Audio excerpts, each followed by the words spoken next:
שכונת רוממה בחיפה, יום שלישי בצהרי היום, רחוב הראל, פינת רחוב פטל. יצאנו עם המצלמה לבדוק האם הרחוב נקי או מלוכלך.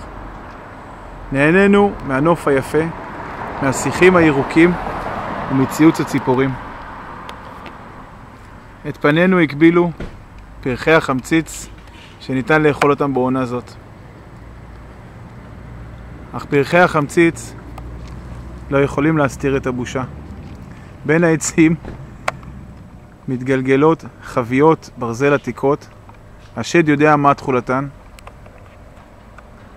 שברי אסלות, כיורים, שברי פלסטיק, כיסאות נטושים ועוד ועוד.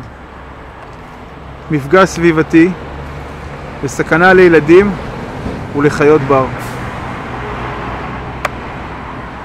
שמי תומר אשל, הקמתי את סיירת ניקיון בשביל לחנך ילדים ומבוגרים בכדי שלא נגיע למצבים כאלה, בכדי שהרחוב שלנו והטבע שלנו יהיה נקי, נעים ובטוח. שיהיה לכולנו בהצלחה, הצלחה נקייה.